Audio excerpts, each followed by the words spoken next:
following is a review of Precision Drilling.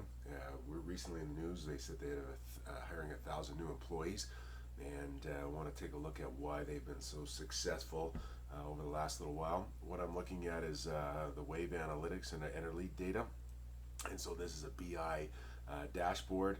You can see here. Here's the different geographic areas that Precision would be drilling in. And first, I want to take a look at Bonnyville. When I click on Bonnyville, what's happened is it's built a dashboard for me, and there I can see all the major drillers that are being successful in Bonnyville. So right now you can see that Precision Drilling, by considerable amount, is the top driller in that particular area. And then here's all the companies that are drilling in that area. When I click on Precision Drilling, we can see how many rigs that they have operational, and they've got a few rigs that are working full time. So in an area that has been significantly depleted from a drilling perspective since the downturn of oil, they're moving quite well. When we look at per rig, we can see that Cenovus #1, so they must have a take or pay type of contract with Cenovus, which is driving that type of activity. And then we can come in here and we go Canadian Natural Resources. So they're two of the top drillers in the area, and Precision Drilling is working with them on a regular basis. So then we can come down here and take a look at the BC area. And when we take a look at BC, we look over here, top drillers in BC. Well, we see ARC. We've got a combination of now Tourmaline and Shell with some of the assets that are up there. When we look at it, again, Precision Drilling, #1 in that particular market. When we look at their rig 542, working with ARC Resources. So when we look at it, 35 wells drilled by ARC Resources, 542 has done 21 of the wells for them. We look at rig 529, and it's working again. There's the other 14 wells. So right now you've got these two rigs working with the most dominant driller in the BC area. Again, a reflection of why they're doing so well in that particular market. Let's take a look at Grande Prairie. And when we look at Grande Prairie, what do we see here again? Here are the companies that are drilling the most in the Grande Prairie region. And, I'll take that off of. Here are the companies that are drilling the most in the Grande Prairie region.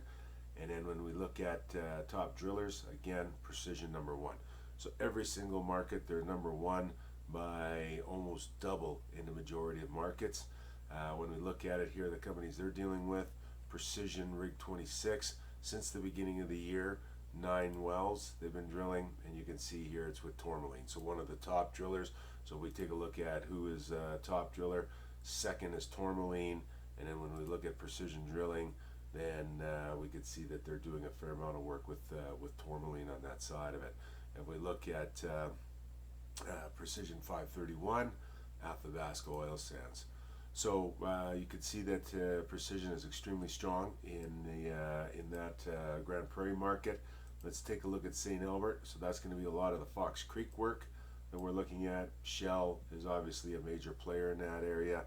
And then if we look at Precision Drilling, so when we look at, St. Albert, Shell, Encana, Long Run, NEP, Chevron. So a lot of that stuff is going to be in that Fox Creek area. Again, Precision Drilling double the next nearest competitor.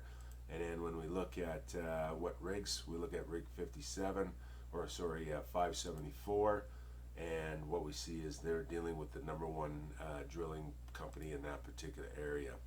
So and then we'll come down here and let's take a look at unclick this market here. Now let's go down and take a look at the Wainwright area, and then I'll take a look at a little bit of the Saskatchewan market as well, and we take a look at what's happening in the Wainwright area. So here's where we start to see things change a little bit.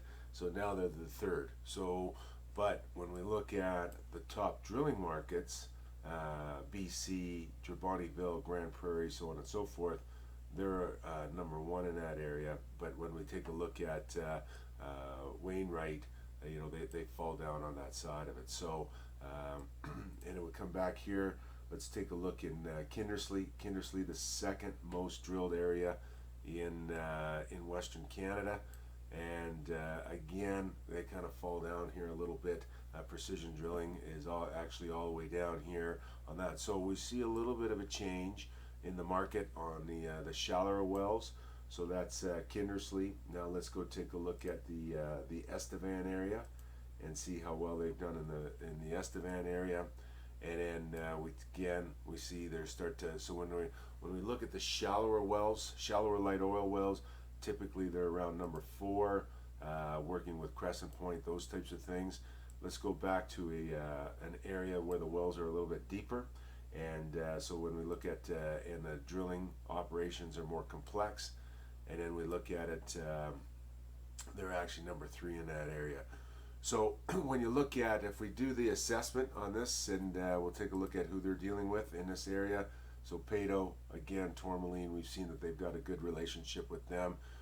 Their Precision Rig 220 is operational in the very with Peyto.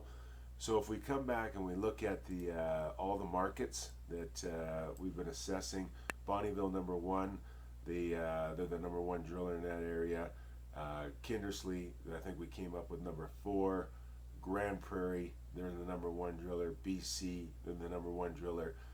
Wainwright, they're the number 1 driller.